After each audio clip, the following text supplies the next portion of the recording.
Hello, welcome and welcome back to the channel. My name is Wendy Coop and I am the Savvy Brown Girl, and we are here at FinCon at last. Yes, where money nerds unite, and if you are a new person to the channel or a returning viewer, you know that we talk about cash envelopes, budgeting, and savings challenges. And today I've got my lovely husband, Eric, who I dragged to FinCon. I did come as a willing participant. Okay, he says willing participant, but we're married, so kind of had to. But today I thought we would talk specifically about budgeting and how couples can do that, whether you're going to do physical budgeting and use physical cash envelopes or use digital envelopes through something like Cube or YNAB, which is You Need a Budget. So, Eric, tell me what it was like when I first suggested we do cash envelope budgeting. I'm not going to lie, I thought you were out of your mind. Out of my mind. Why did you think I was out of my mind?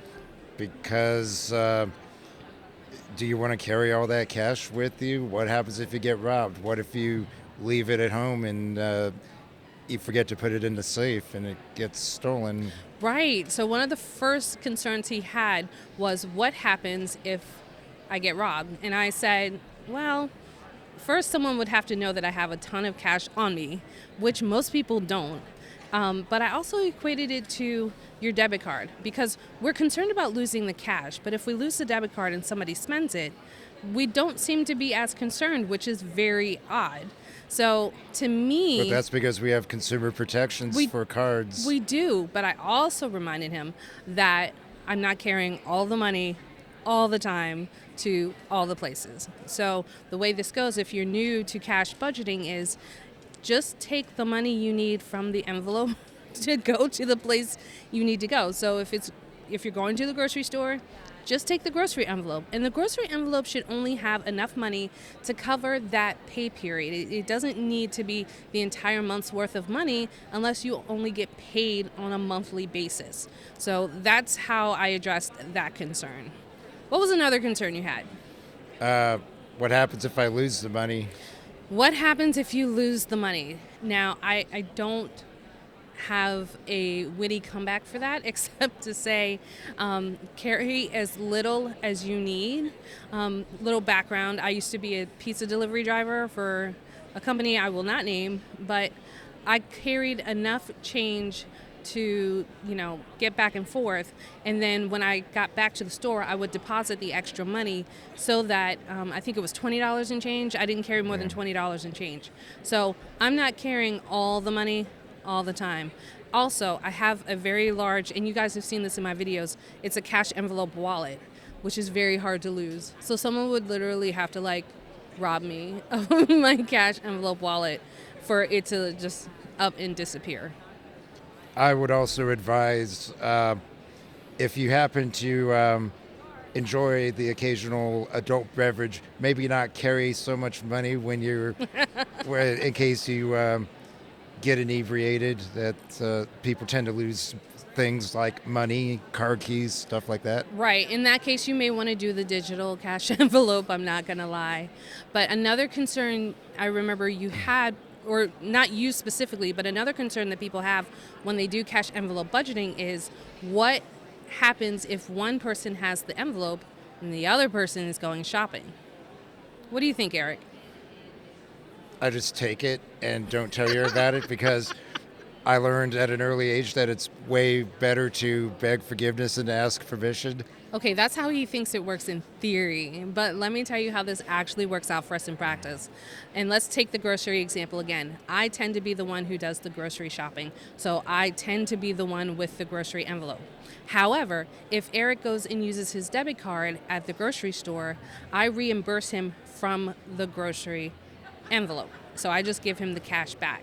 And that way, everything is square and everything is accounted for. And I can buy my office snacks. And he can buy his... We actually have an envelope for office snacks. So remember also, if there's things that you want in the budget and you want an envelope for it, just make an envelope. It's your budget. Another thing that we do, that you can do, is use the digital envelopes from a service like Cube, and I'll link to them in the description below. And that way you can get on the membership where both of you have a card and you both have access to the same digital cash envelopes. And this would be separate from your bank account. Now, we haven't used that yet. We're still waiting for our cards to come in the mail. But it is my best suggestion for those who are afraid of one person spending without the envelope or having that kind of concern. So I would use Cube, which is Qube. They are not sponsoring this video, but I just think they're awesome.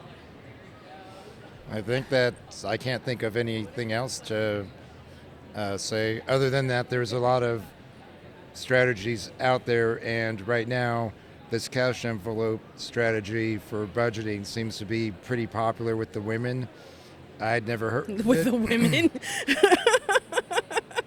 So, or with the ladies. True. The majority of my viewers are women. I'm not sure why men don't like carrying envelopes. Maybe it's because it's not practical for you, or maybe you just feel like your wives are just telling you what to do. I don't know. But for whatever reason, some men may like the digital cash envelope idea better. So it's okay to have a hybrid. You don't have to be 100% cash budgeting. You can make it work for you. And if you're just starting, you can check out my book, Budgeting for Women. It's available on Amazon, and it's available in the link in the description below. And you can check that out for how to get started on budgeting, how to talk to your partner about budgeting, and what you need to do to create a workable, balanced budget. It comes in hard copy and Yes. ebook, but I recommend the hard copy. Yes, and just know that there's no perfect budget. There is no perfect month. You will get it wrong, probably more often than you get it right. But as you practice, you will get better. And so I just want to make sure I leave you with that encouragement. Eric, do you have any final words? No. No. Love you. I love you more. All right, thank you for tuning in to Savvy Brown Girl, and I'll catch you the next time. Bye. Bye.